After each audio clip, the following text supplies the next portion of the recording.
ఇట్టి అవకాశం కల్పించినందుకు మొట్టమొదటిగా ప్రభువైన యేసుక్రీస్తు వారికి నా వందనాలు తెలియజేస్తున్నాను. రెండవదిగా ఆంధ్ర బైబిల్ కాలేజ్ డైరెక్టర్ గారి, అలాగే IBM చేతి సంఘ కాపరి అయిన జాన్ ప్రభు కిరణ్ సార్ గారికి నా వందనాలు.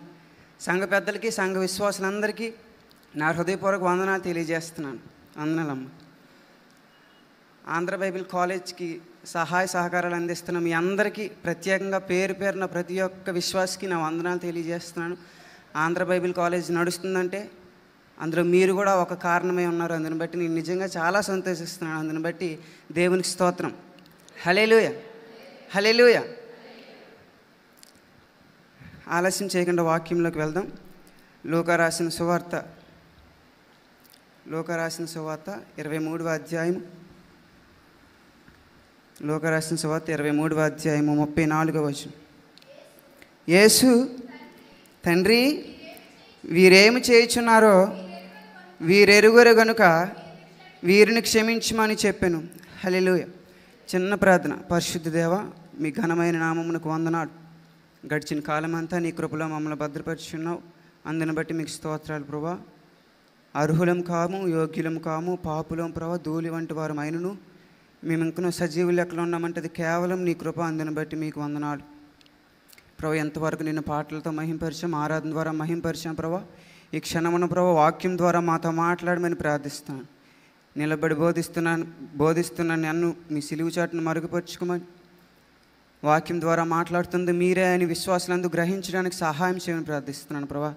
నన్ను మీ ఆత్మతో నడిపించమని, మరొకసారి నన్ను మీ సిలువు చాటును మరుగుపరుచుకొని మీరు మాత్రమే మహిమ పొందమని, మీరు మాత్రమే మాట్లాడుతున్నారు వీళ్ళందరూ గ్రహించుకోవడానికి, నేను కేవలం మీ నోటి బోరనని వీళ్ళందరూ తెలుసుకోవడానికి సహాయం చేయమని, మీరే వాళ్ళ హృదయాలతో మాట్లాడి ప్రభా వాక్యం వాళ్ళ హృదయాల్లో భద్రపరచుకోవడానికి సహాయం చేయని ప్రార్థిస్తూ ఈ చిన్న ప్రార్థన నజరేయుడైన యేసుక్రీస్తు నామమున అడిగి వేడుకుంటున్నాం తండ్రి, ఆమేన్. వీరేమి చేయుచున్నారు వీరెరుగురు గనుక వీరిని క్షమించమని యేసుప్రభు గారు ఎవరికి ప్రార్థిస్తున్నారు? తండ్రి గారికి చెప్తున్నారు. వీరేం చేయుచున్నారో వీరెరుగురు కనుక. ఇదే వచనాన్ని మనం ఇంగ్లీష్ బైబిల్లో చూసుకుంటే, father forgive them for they knew not what they do.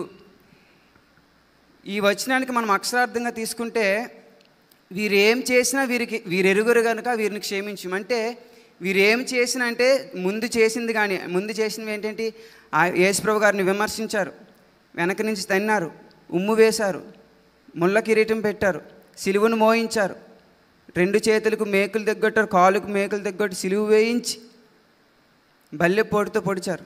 ఇవన్నీ చేశారు. యేసుప్రభు ఏం చెప్తున్నారంటే వీరు ఏం చేసినా సరే వీరెరుగక చేస్తున్నారు, వీరు ఎరగక చేస్తున్నారు. ఆయన ఎవరో ఎరగక చేస్తున్నారు. ఎందుకు చేస్తున్నామో వాళ్ళకి తెలియదు, ఏం చేస్తున్నారో తెలియక వాళ్ళు ఎరగకే ఇదంతా చేస్తున్నారని ప్రభువైన యేసుక్రీస్తు వారు చెప్తున్నారు. వీరు ఎరగక చేస్తున్నారు కాబట్టి ఏం చెప్పాడు యేసయ్య? క్షమించమని తండ్రితో ప్రార్థన చేసుకుంటున్నాడు. కానీ వీరు ఏమి ఎరగకుండా ఉన్నారు. What they are not knowing. వారు ఎరగక ఉన్నారనేది మీకు 3 విషయాలు చెప్పాలనుకుంటున్నాను. నేటి దినాల్లో మనం ఏం చేసినా ఎరిగి చేస్తామా, ఎరగక చేస్తామా? తెలియక చేస్తామా, తెలిసి చేస్తున్నామా? వీరు ఎరగక సిలువ వేశారు. మనం ఎరిగి పాపం చేస్తామా, ఎరగక పాపం చేస్తామా?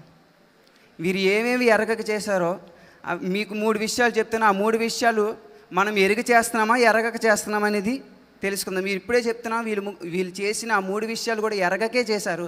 నేను ఒక్కొక్కటి చెప్తుండగా మీరు మీ మనసులో అనుకోవాలి, మీరు ఆలోచన చేసుకోవాలి, నేను ఇది ఎరిగి చేస్తున్నానా, ఎరగక చేస్తున్నానని. దేవునికి స్తోత్రం. హల్లెలూయా.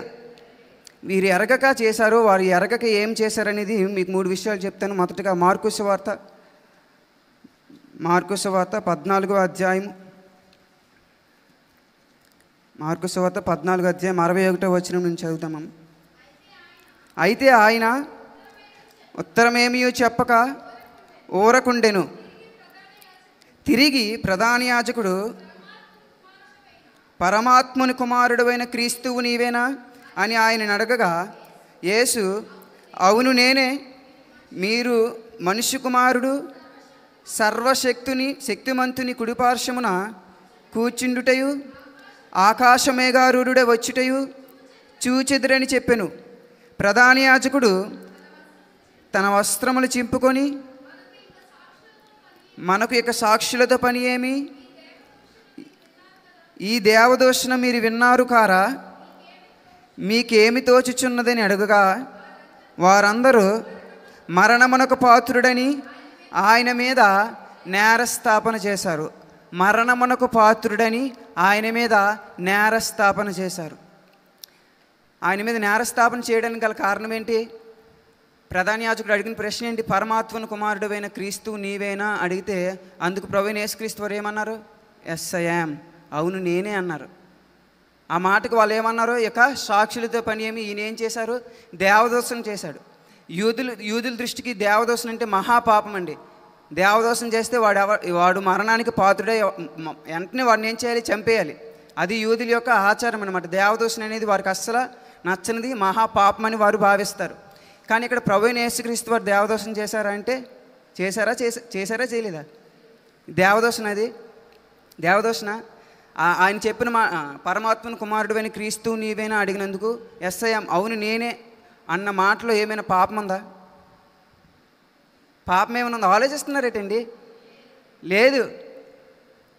అంటే వారు చేసింది ఏంటంటే అది పాపమని, దేవదోషణని ఎరిగి ఏం చేశారు? ఈయన మరణానికి పాత్రుడని నేరస్థాపన చేశారు. అంటే మొదటగా వాళ్ళకి ఎరగక చేసిన విషయం ఏంటంటే ఈయన ఏ పాపము ఎరగని వాడని ఎరగక సిలువ వేశారు. ఈయన ఏ పాపం తెలియని వాడని ఎరగక సిలువ వేశారు. ఇక్కడ మనం చూసుకున్నట్లయితే పరమాత్మ కుమారుడు క్రీస్తు నీవేనా అడిగినందుకు యేసుప్రభు గారు అవును నేనే అన్నారు. ఆ మాటలో ఏమైనా పాపం ఉందంటే అబ్సల్యూట్లీ నో, అసలు ఖచ్చితంగా చెప్పగలను పాపం అనేది ఏమీ లేదు. కానీ వీళ్ళందరూ ఏమనుకున్నారు? అందులో పాపం ఉందనుకున్నారు. అంటే ఇప్పుడు మనం దీన్ని బట్టి మనం ఏం తెలుసుకోవాలంటే ఈయన ఏ పాపం ఎరగడని వారికి తెలియక ఈయన ఏం చేశారు? సిలువ వేస్తున్నారు. యోహాను రాసిన సువార్త 18వ అధ్యాయం, ఒకసారి యోహాను రాసిన సువార్త 18వ అధ్యాయం 37, 38 వచనాలు. అందుకు పిలాతు నీవు రాజువా ఆయన అడగగా యేసు నీవన్నట్టు నేను రాజునే, సత్యమును గురించి సాక్ష్యమిచ్చుటకు నేను పుట్టి తిని, ఇందు నిమిత్తమే ఈ లోకమునకు వచ్చి తిని, సత్య సంబంధి అయిన ప్రతివాడును నా మాట వినునెను. అందుకు పిలాతు సత్యమనగా ఏమిటి? ఏమంటారండి? What is truth? సత్యం అనగా ఏమిటి అని చెప్పారు. నువ్వు రాజు అంటే ఎస్ నేను రాజునే, సత్యమని వచ్చి సాక్ష్యం ఇచ్చుటకు పుట్టింది. అయితే సత్యం అంటే ఏంటి అని అడిగారు. ఇదే సమయంలో శిష్యుడైన తోమా గారు ఉంటే గట్టిగా చెప్పేవాడేమో, హీ ఈజ్ ద ట్రూత్. హల్లెలూయా. ఆయనే సత్యం. పిలాతు ఎవరిని అడుగుతున్నాడు సత్యం అంటే ఏంటని? సత్యాన్నే సత్యం అంటే ఏంటి అని అడుగుతున్నారు. యోహాను రాసిన సువార్త 14వ అధ్యాయం 6వ వచనంలో ఉంటుంది, నేనే మార్గమును నేనే సత్యమును, ఐ యామ్ ద ట్రూత్. ఏమంటున్నారు యేసుప్రభు గారు? I am the truth. I speak truth కాదండి, నేను సత్యమే మాట్లాడతాను, నేనే సత్యాన్ని అని. రెండు మాటలకి చాలా వ్యత్యాసం ఉంది, గమనించాలి. నేను సత్యమే మాట్లాడతాను, నేను నిజమే చెప్తాను అనేదానికి, నేనే సత్యాన్ని అనేదానికి చాలా వ్యత్యాసం ఉంది. యేసుప్రభు గారు నేను సత్యమే మాట్లాడుతాను అన్నారా, నేనే సత్యాన్ని అన్నారా? ఇప్పుడు సత్యాన్ని పిలాతు ఏమని అడుగుతున్నాడు? సత్యం అంటే ఏంటి అని అడుగుతున్నాడు. ఒకవేళ అక్కడ తోమా ఉంటుంటే నువ్వు అడుగుతున్నవే ఆయనే సత్యం. ఆయన ఎవరు? ఆయనే సత్యం. ఇప్పుడు సత్యం అబద్ధం చెప్తుందా?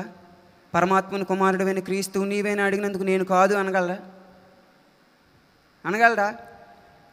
ఎందుకంటే ఆయన పరమాత్మను కుమారుడైన క్రీస్తు కాబట్టి.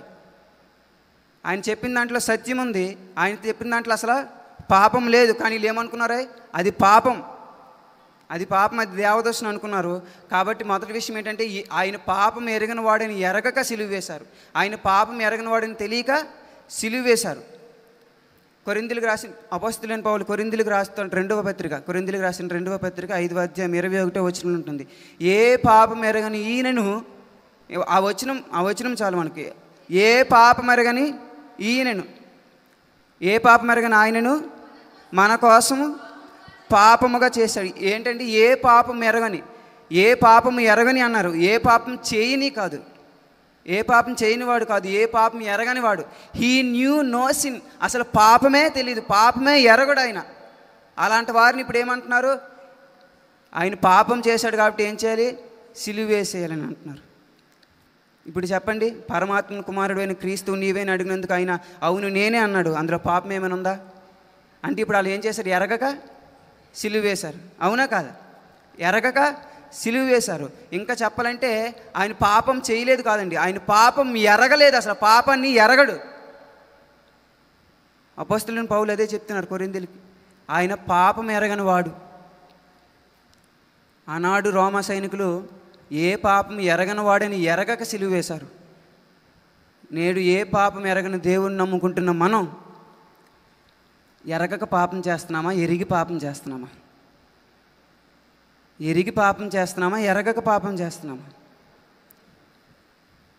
ఆదికాండం 39 అధ్యాయంలో ఉంటాడు ఎవరు? యోసేపు గారు. రూపవతుడు, సుందరుడు.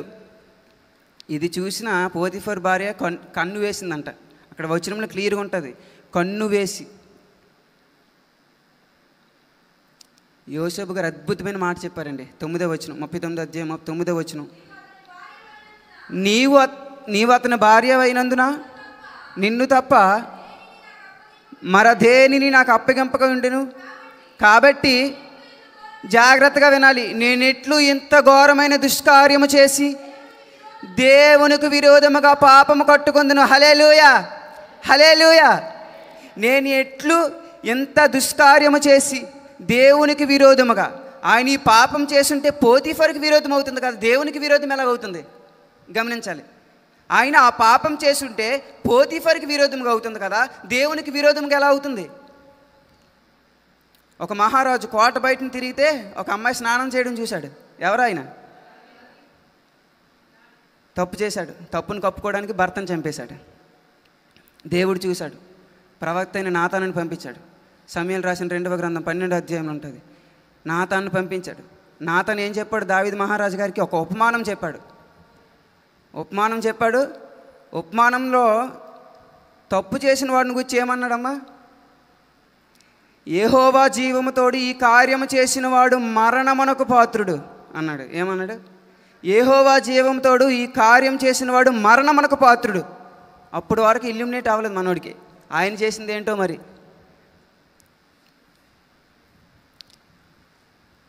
12వ అధ్యాయం 14వ వచనంలో ఉంటుంది కదా, నాతాను అంటాడు దావీదుతో, నీవు ఈ కార్యం చేయడం వల్ల, నీవు చేసిన ఈ కార్యం వలన యెహోవాను దూషించుటకు ఆయన శత్రువులకు నీవు గొప్ప హేతువు కలుగు చేసితివని ఉంటుంది. అందుకు పశ్చాత్తాపడి 51వ కీర్తన రాశాడు. 51 కీర్తనలు ఉంటుంది 4వ వచనంలో, నీకు కేవలం నీకే విరోధముగా పాపం చేసి తిని. బెత్షెబతో పాపం చేసినప్పుడు ఊరియాకి విరోధముగా పాపం అవుతుంది కదా, దేవునికి విరోధం ఎలా అవుతుంది? ఊరియాని చంపినప్పుడు అది బెత్షెబకి విరోధముగా పాపం అవుతుంది కదా, దేవునికి విరోధముగా పాపం ఎలాగవుతుంది? ఎందుకంటే మనం నమ్ముకున్నది ఏ పాపం ఎరగని దేవుణ్ణి కాబట్టి, మనం చేసిన పాపం వల్ల అన్యుల దృష్టికి దేవుణ్ణి ఏం చేసేస్తున్నాం? సిలువ వేసేస్తున్నాం. ఆనాడు రోమా సైనికులు ఎరగక సిలువ వేశారు. నేడు మనం ఎరిగి చేసిన పాపం వల్ల అన్యుల దృష్టికి యెహోవా, యేసయ్య ఏమవుతున్నారు? వాళ్ళ దృష్టిలో వాళ్ళ ఆలోచనలు ఏమవుతున్నారు? యేసయ్య కూడా ఎలాంటి వాడేమో, క్రీస్తు కూడా ఎలాంటి వాడేమో. వాళ్ళ ఆలోచనలు ఏమైపోతున్నాడు? క్రీస్తు సిలువ వేయబడుతున్నాడు. ఆనాడు ప్రభువైన యేసుక్రీస్తు వారు సిలువ వేయబడ్డాడు భౌతికంగా, అది సమస్త మానవాళి పాపముల కోసం సిలువ వేయబడ్డాడు. కానీ నేటి దినాన మన పాపముల మనం ఎరిగి చేసిన పాపం వల్ల అన్యుల ఆలోచనలో ఆయన సిలువ వేయబడుతున్నాడు. దానికి దీనికి చాలా వ్యత్యాసం ఉంది. వాళ్ళు ఎరగక చేశారు, మనం ఎరుగు చేసాం. ఎరగక చేశారు కాబట్టి క్షమించుమని తండ్రికి ప్రార్థన చేశాడు. ఎరుగు చేస్తున్నావు నువ్వు నేను. Let's realise. క్షమాపణ ఉందా?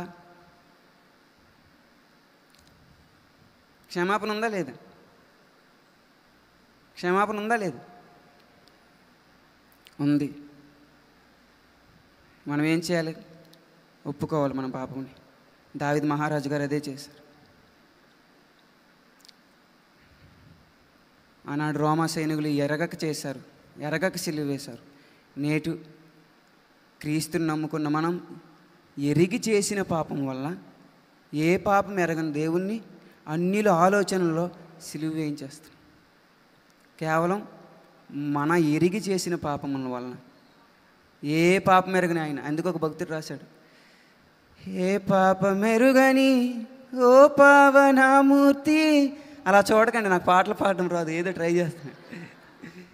పాప విమోచకుండా నా పాలి దైవమా, నా పాపముల కొరా కీ పాటలు నొందినా. ఏ పాపం ఎరుగని ఆయన సిలువేయబడ్డాడు. ఎరగక వేశారు, నేడు ఎరిగి మనం సిలువ వేయించేస్తున్నాం. మొదటగా ఏంటి? ఏ పాపం ఎరగని ఆయనను ఎరగక సిలువ వేశారు.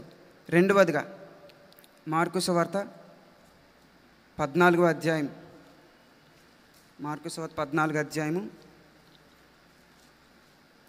61వ వచనం, 2వ లైన్ చదవండి. తిరిగి ప్రధాన యాజకుడు, పరమాత్మను కుమారుడవైన క్రీస్తువు నీవేనా అని ఆయన అడుగగా యేసు అవును నేనే. క్వశ్చన్ ఏంటి? ప్రశ్న ఏంటి? పరమాత్మను కుమారుడవైన క్రీస్తువు నీవేనా? దేవుని కుమారుడు నీవేనా? దేవుని కుమారుడు నీవేనా? నేనే. ఇంక సాక్షులతో పని లేదు. ఈయన ఏం చేశాడు? దేవదోషం చేశాడు, ఈయన మరణానికి పాత్రుడు. ఇక్కడ మనం గమనించాల్సింది ఏంటంటే ఆయన దేవుని కుమారుడని ఎరగక సిలువ వేశారు. హల్లెలూయా. మొదట ఈయన ఏ పాపం ఎరగని వాడని ఎరగక సిలువ వేశారు. రెండవదిగా ఈయన దేవుని కుమారుడని ఎరగక సిలువ వేశారు. పరమాత్మను కుమారుడైన క్రీస్తువు నీవేనా అడిగినందుకు అవును నేనే అని చెప్పడంలో కరెక్టే కది, అవునా కాదా? ఇంకా చెప్పాలంటే యోహాను సువార్త 1వ అధ్యాయం 1వ వచనం, ఆది యందు వాక్యం ఉండెను, వాక్యం దేవుని యొద్ద ఉండెను, వాక్యమే. ఈయన దేవుడు. చెప్పాలంటే ఏంటి? ఈయన దేవుడే. కానీ ఇక్కడ తీసుకున్న వర్షాలను బట్టి చెప్తున్నాను ఏంటంటే ఆయన దేవుని కుమారుడిని ఎరగక సిలువ వేశారు. మత్తయి సువార్త 17వ అధ్యాయంలో మనందరికీ తెలుసు 17వ అధ్యాయంలో ఏం జరిగింది? ఎత్తైన కొండ మీద ప్రభువైన యేసుక్రీస్తు రూపాంతరం చెందారు. మత్తయి సువార్త 17వ అధ్యాయంలో ఏలియా గారు, ఇంకెవరు కనబడతారండి? మోషే ఏలియా గారు కనబడతారు. 5వ వచనం చదవండి. అతను ఇంకనూ మాట్లాడుచుండగా ఇదిగో ప్రకాశమానమైన ఒక మేఘం వారిని కమ్ముకొనెను, ఇదిగో ఈయన నా ప్రియ కుమారుడు. హల్లెలూయా, హల్లెలూయా. ఎవరండి? ప్రభువైన యేసుక్రీస్తు వారు. ఇప్పుడు ఈ మాట ఎవరు చెప్తున్నారు? ఇదిగో ఈయన నా ప్రియ కుమారుడు అని ఎవరు చెప్తున్నారు? తండ్రి చెప్తున్నాడు. తండ్రి చెప్తున్న మాట అంటే ఈయన నా ప్రియ కుమారుడు. He is my beloved son. ఈయన నా ప్రియ కుమారుడు. ఈయన దేవుని కుమారుడని ఎరగక సిలువ వేశారు. మత్తయి సువార్త 27వ అధ్యాయంలో 27వ అధ్యాయం 54వ వచనంలో ఎప్పుడు సిలువ వేశాక ఆయన మరణించాక అప్పుడు తెలుసుకున్నారు శతాధిపతులను కావలి కాచిన వారు. 54వ వచనం, శతాధిపతియు అతనితో కూడా యేసునకు కావలి ఉన్నవారును భూకంపమును జరిగిన కార్యములన్నిటినీ చూచి, పైనుంచి చదువుకుంటే మనకు చాలా కార్యాలు జరిగాయండి.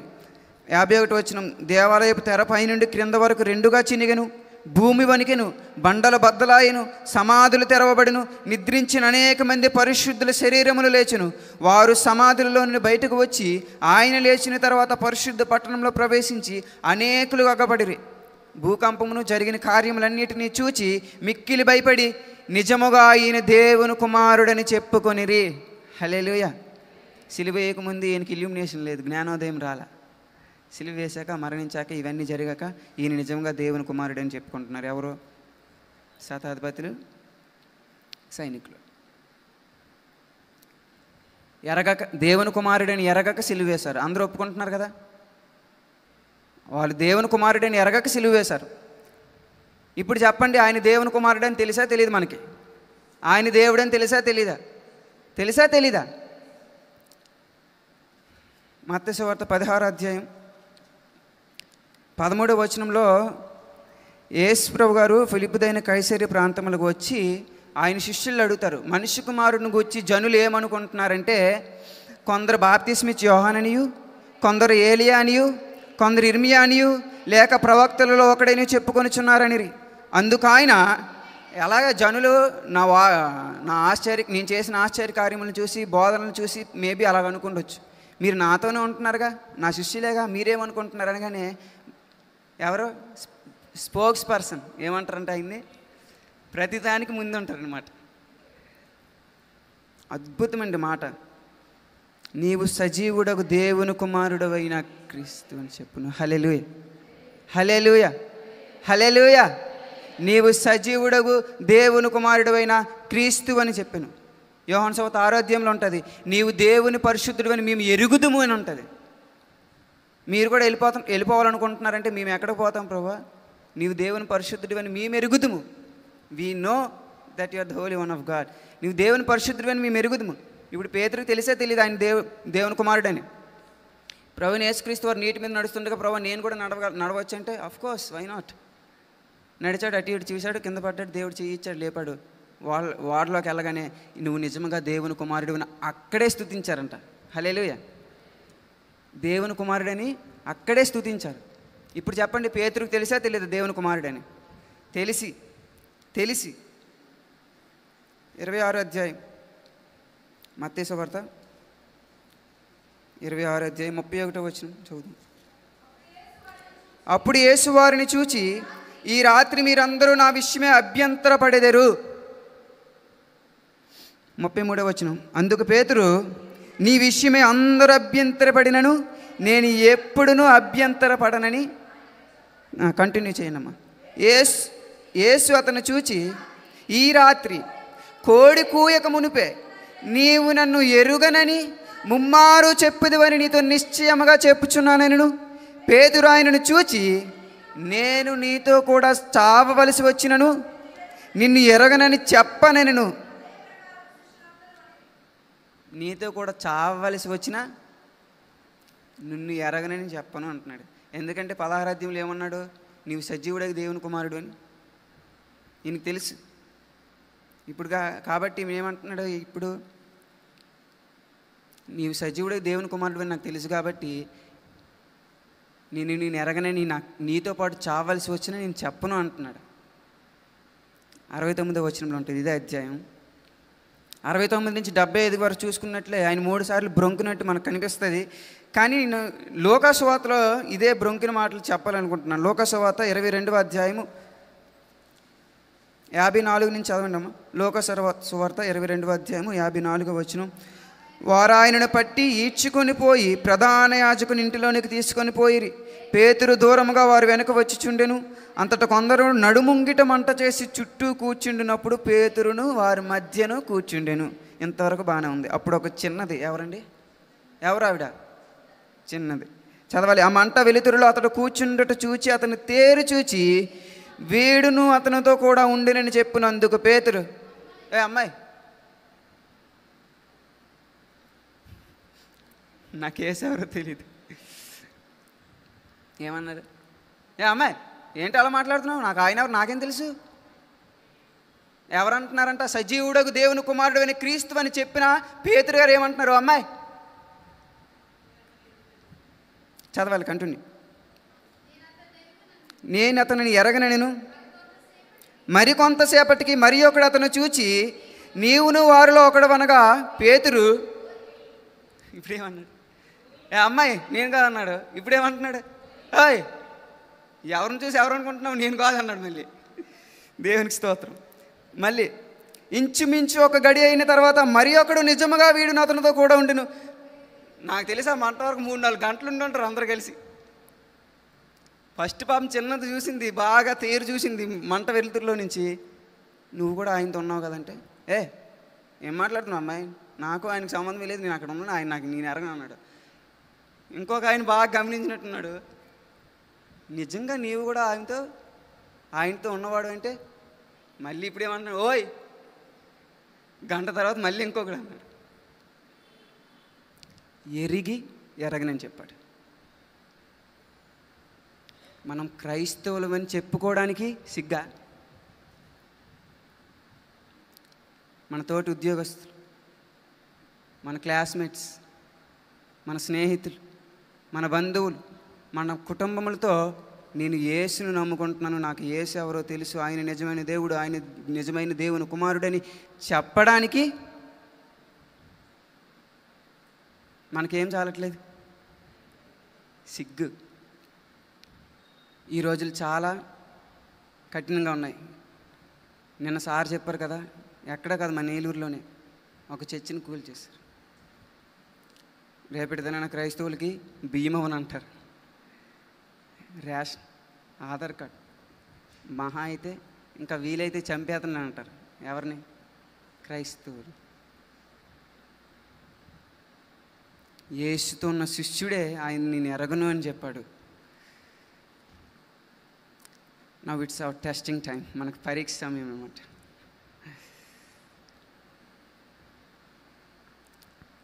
ఆయన ఎరుగుతానంటావా, ఆయన ఎరగనంటావా? క్రైస్తవుడు అని చెప్పుకోవడానికి ఏంటి? సిగ్గు, భయం. ఒక రూమ్లో 100 మంది క్రైస్తవులు ఉన్నారంటే ఫోన్లో ఏసై పాటలు పెడతారు. బయటికి వెళ్ళాక అమ్మో ఈ పాటలు పెడితే ఎలా ఉంటుంది, ఓ వీళ్ళు క్రైస్తవులు పలానాది అనుకుంటారు. ఆపేత్తాం. ఆనాడు ఆయన దేవుని కుమారుడని ఎరగక సిలువ వేశారు. నేడు దేవుని కుమారుడని ఎరిగి కూడా ఎరగమని చెప్పి, లేదంటే మన జీవితం, మనం జీవించే విధానాన్ని బట్టి మనం అన్యుల దృష్టిలో అన్యుల ఆలోచనలు మనం ఏం చేస్తున్నాం? యేసుక్రీస్తు వారిని సిలువ వేసేస్తాం. దేవుని కుమారుడు ఆయనే నిజమైన దేవుడని మనం ఎరిగి కూడా ఏం చేస్తున్నాం?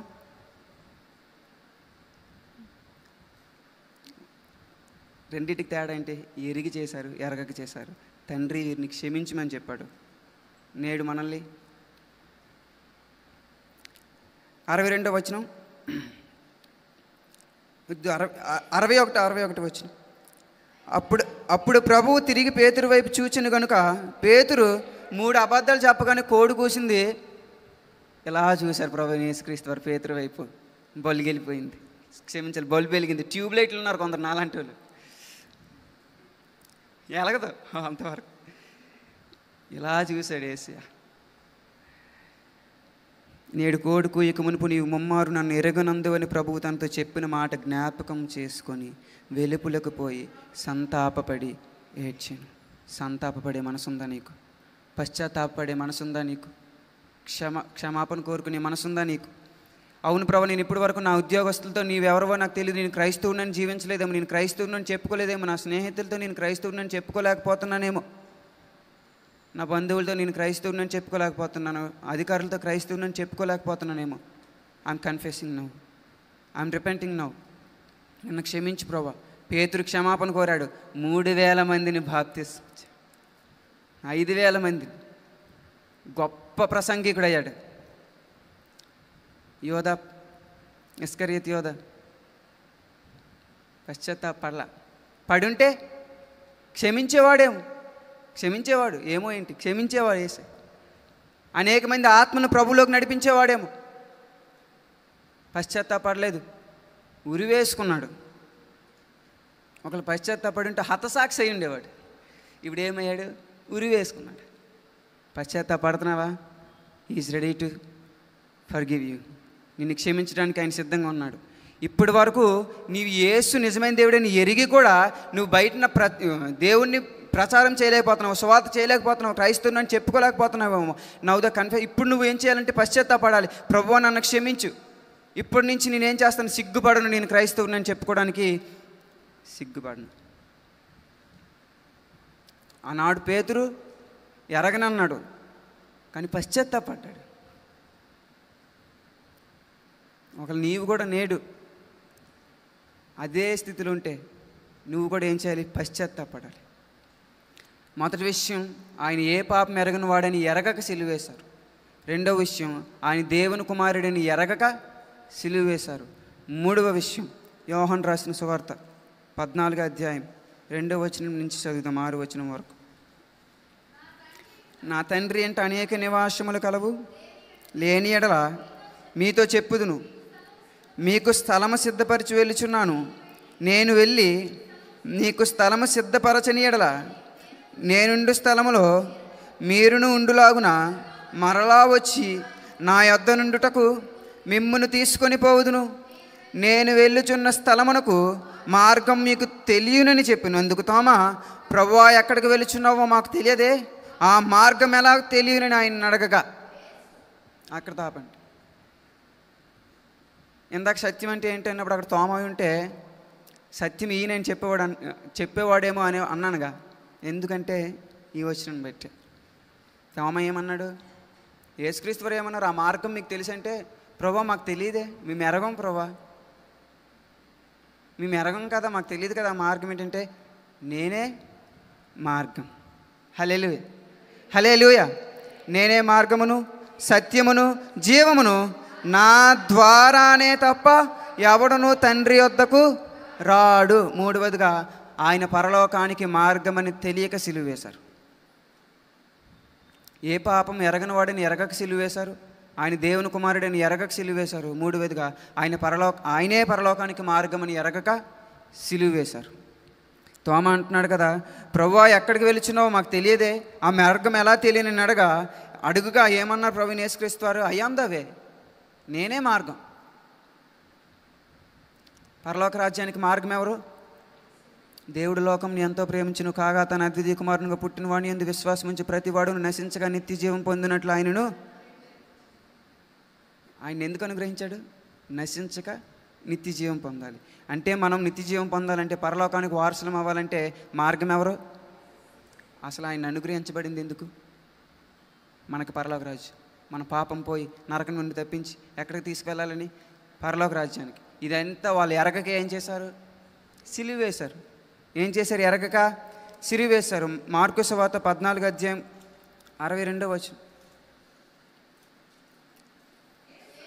యేసు, అవును నేనే, మీరు మనుష్య కుమారుడు సర్వశక్తిమంతుని కుడి పార్శ్వమున కూర్చుండుట.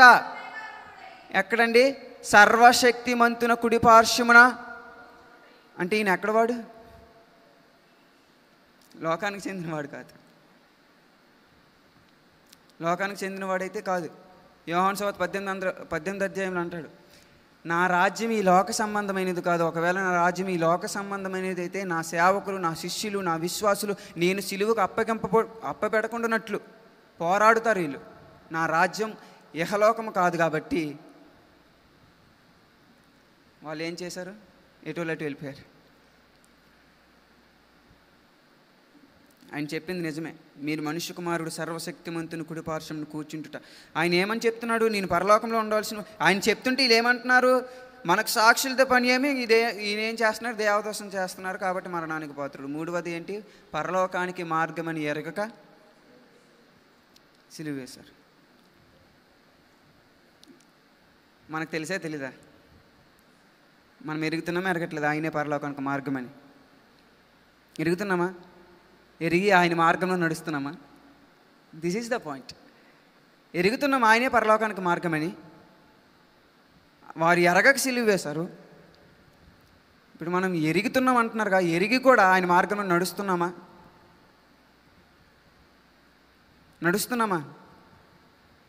ఆయన మార్గం ఎలా ఉంటుంది? మత్తయి సువార్త 7:13. మత్తయి సువార్త 7 ఇరుకు ద్వారమున ప్రవేశించుడి, నాశనమునకు పోవు ద్వారము వెడల్పును ఆ దారి విశాలమునై ఉన్నది, దాని ద్వారా ప్రవేశించువారు అనేకులు. విశాలమైన మార్గం మనం చూసుకుంటున్నాం. ఎలా కావాలి మార్గం అంటే? మళ్ళీ మనం నడిచే మార్గం అనుకుంటారు, అది కాదు. మనం జీవించే మార్గం. ఏ విధంగా జీవిస్తున్నాం? విశాలమైన జీవితం కావాలి. నువ్వు విశాలమైన జీవితాన్ని కోరుకుంటే విషాదమైన గాథలో పడతావు.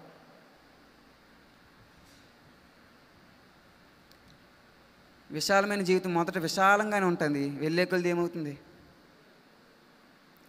ఇరుకు ద్వారమున ప్రవేశించండి. జీవమునకు పోవు ద్వారము ఇరుకును ఆ దారి సంకుచితమునై ఉన్నది, దాని కొనుగొని వారు కొందరే. మనము ప్రభువైన యేసుక్రీస్తు వారు పరలోక రాజ్యానికి మార్గమని ఎరిగి కూడా ఆయన చెప్పిన ద్వారమున మనం ప్రవేశించట్లేదు. ఆయన చెప్పిన మార్గంలో మనం జీవించట్లేదు, వాక్యానుసారంగా జీవించట్లేదు, ఆత్మీయంగా జీవించట్లేదు, ప్రభు గారు నడిచిన ప్రకారంగా నడవట్లేదు. ఆయన పరిశుద్ధుడే అన్నాడు, మనం కూడా పరిశుద్ధులే ఉండండి అని వాక్యం సెలవిస్తుంది. మనం ఆయన మార్గమున నడచట్లేదు, ఎరిగి నడవట్లేదు. ఏ పాపం ఎరగని దేవుణ్ణి నమ్ముకొని మనం దుష్టుని మార్గంలో నడవడం వల్ల అన్యుల దృష్టికి యేసుక్రీస్తు వారిని సిలువేసేస్తాం. ఆనాడు భౌతికమైన సిలువ, నేడు ఆత్మీయమైన సిలువేస్తాం. తేడా ఏంటి? వారు ఎరగక చేశారు, మనం ఎరిగి చేస్తున్నాం. కాబట్టి తండ్రి వీరిని క్షమించు. యేసుక్రీస్తు వారు నేడు మన పట్ల తండ్రితో ఇలా ప్రార్థన చేయగలరా? తండ్రి, వీరు ఏమి చేయుచున్నారు, వీరు ఎరుగురు కనుక వీరిని క్షమించమని చెప్పగలరా? ఎందుకంటే మనం చేసిన ప్రతి పాపం తెలిసే చేస్తున్నాం, ఎరిగే చేస్తాం. అవునా కాదా? మనం ఏం చేస్తున్నాం? ఎరిగి చేస్తున్నాం.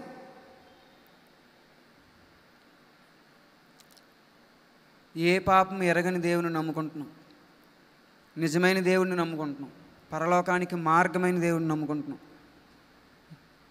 ఈ మూడు మనం ఎరిగే ఉన్నాం. ఎరిగి కూడా మనం ఎందులో ఉన్నాం? ఇంకనూ పాపంలోనే ఉన్నాం.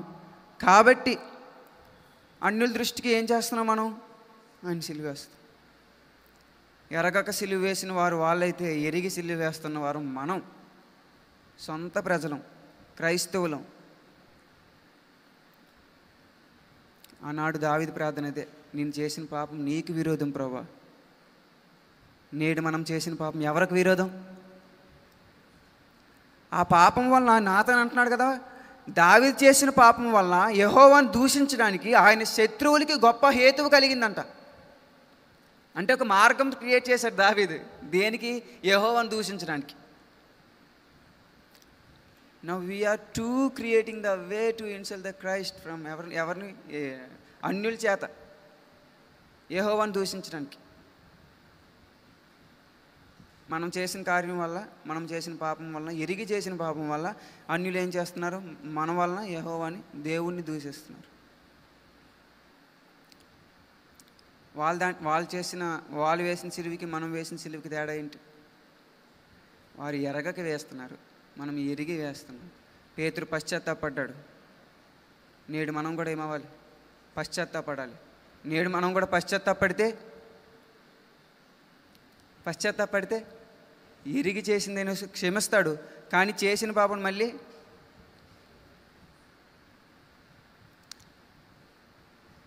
కాబట్టి ఏ పాపం ఎరగని దేవుని నమ్ముకుంటున్నాం. కాబట్టి మనం చేసిన పాపం వల్ల ఆయన్ని అన్యులు దూషిస్తారు. కాబట్టి అది మీరు ఇప్పుడు ఎరగాలి. ఏమని ఎరగాలి? నా పాపం వల్ల యేసే దూషింపబడుతున్నాడు అని ఎరగాలి.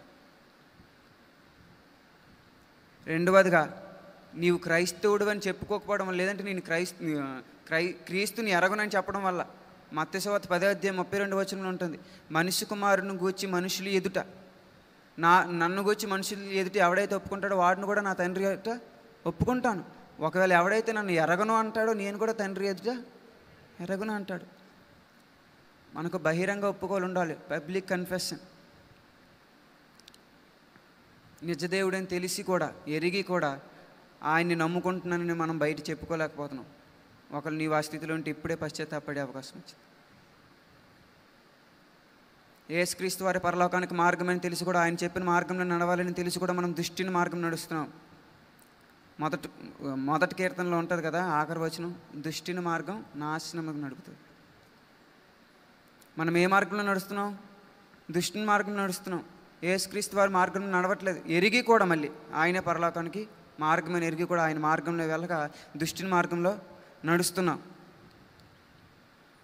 ఒకళ్ళు నీవు, నేను, మనం ఇప్పటికీ అదే స్థాయిలో ఉంటే, అదే సిచ్యువేషన్లో ఉంటే, this is the time for repent. ఇది పశ్చాత్తాపడే సమయం. అందరూ కళ్ళు మూసుకున్నట్లయితే ప్రార్థన చేద్దాం. అవును ప్రభువా, ప్రార్థన చేయండి అందరూ. అవును ప్రభువా, నీవు ఏ పాపం ఎరగని వాడవని నేను ఎరిగి కూడా పాపం చేస్తున్నాను. ఆ పాపం వలన ప్రభువా నేను అన్యుల దృష్టికి నిన్ను సిలువ వేసేస్తున్నాను. ప్రభువా నీవే నిజమైన దేవుడు అని ఎరిగి కూడా ప్రభువా నేను ఎరగను అని అందరి ముందు చెప్పుకుంటున్నాను. లేదంటే నేను క్రైస్తవుడిని, నేను క్రీస్తు అనుచరుని, నిన్ను నమ్ముకుంటున్నాను, నేను అందరి ముందు చెప్పుకోలేకపోతున్నామేమో ప్రభా, సిగ్గుతో నన్ను క్షమించు. నీవే పరలోకానికి మార్గమని ఎరిగి కూడా ప్రభా నేను దుష్టుని మార్గంలో నడుస్తున్నానేమో, ఆత్మీయంగా జీవించట్లేదేమో, వాక్యానుసారంగా జీవించట్లేదేమో, నీవు చెప్పిన మార్గం అనుసరించి నేను నడవట్లేదేమో ప్రభు, నన్ను క్షమించు. అందరూ ప్రార్థన చేస్తా. ఎరిగినే చెడిపోతిని, యేసుని గాయము రేపితిని, ఎరిగి ఎరిగినే చెడిపోతిని. యేసుని గాయము రేపితిని, మోసపోతి నేను దృష్టి తొలగితి. దాసుడనను చూడనిమ్ము, మోసపోతి నేను దృష్టి తొలగితి. దాసుడనను చూడనిమ్ము. ప్రభు యేసు నా రక్షక, నొసగు కన్నులు నాకు నిరతమునే నిన్ను చూడా. ప్రభు యేసు నా రక్షక, నొసగు కన్నులు నాకు నిరతమునే నిన్ను చూడా. పరిశుద్ధ దేవా, మీకు వందనాలు ప్రభా. వాక్యం ద్వారా మాతో మాట్లాడావు, మీకు వందనాలు ప్రభా. అవును ప్రభా, నేను ఎరిగి చేసిన పాపం వల్ల ప్రభా నీవు దూషింపబడుతున్నావు, నన్ను క్షమించు ప్రభా. అవును ప్రభా, నా పాపాన్ని ఒప్పుకుంటున్నాను. ఇప్పుడు ఇక్కడున్న విశ్వాసులు ఎవరైతే ప్రభా తన పాపంలో ఒప్పుకొని పశ్చాత్తాపడుతున్నారో ప్రభా, నీవు నీతిమంతుడు, నమ్మదగిన వాడు ప్రభా. పాపంలో ఒప్పుకుని అట్లా సమస్త దుర్నీతి నుండి ప్రభా విమోచిస్తానని, సమస్త దుర్నీతి నుండి ప్రభా విడిపిస్తానని వాగ్దానం ఇచ్చావు ప్రభు. మీకు వందనాలు. ఇక్కడ ఎవరైతే ప్రభు మీ సన్నిధానంలో ప్రభు వాక్యానుసారంగా ప్రభావిసి ప్రార్థించి పశ్చాత్తాపడుతున్నారో, క్షమించమని వేడుకుంటున్నారు, పాపాన్ని ఒప్పుకుంటున్నారు, వారందరినీ క్షమించమని ప్రార్థిస్తున్నాను. ఏదైనా మీ చిత్త ప్రకారంగా నడిపించి వాక్యం ద్వారా మాతో మాట్లాడినందుకు వందనాలు. ఈ వాక్యం మా హృదయంలో ఉండడానికి సహాయం చేయమని ప్రార్థిస్తూ నజరేయుడైన యేసుక్రీస్తు నామములో అడిగి వేడుకుంటున్నాం తండ్రి, ఆమేన్. మరొకసారి డైరెక్టర్ సార్ అయిన జాన్ ప్రభు కిరణ్ సార్కి వందన తెలియజేస్తున్నాం.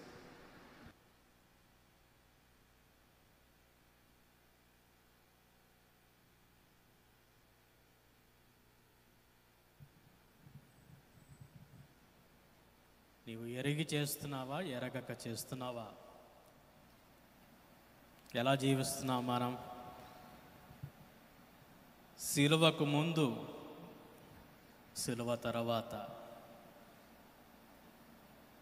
సిలువకు ముందు వారు ఎరగక చేశారు, సిలువ తర్వాత మనము ఎరిగి చేస్తున్నాం. యేసుప్రభు ఎవరో మనకు తెలుసు.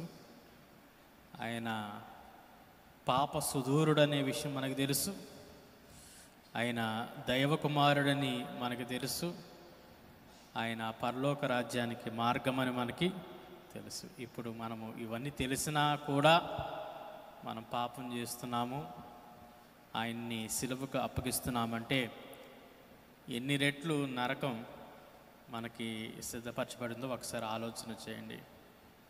ఎరగక చేసిన వారిని దేవుడు క్షమించాడు. ఎరిగి చేస్తే తీర్పు ఖచ్చితంగా ఉంటుంది అనే విషయాన్ని మరి తెలియచేశాడు. దైవ సహాయం, మరి చక్కటి వాక్య భాగాన్ని ఎంచుకొని చక్కగా దేవుని యొక్క వాక్యంలో నడిపించిన దైవ సహాయాన్ని దేవుడు బహుగా దీవించి ఆశీర్వదించునుగాక. ఆమె దేవునికి స్తోత్రం.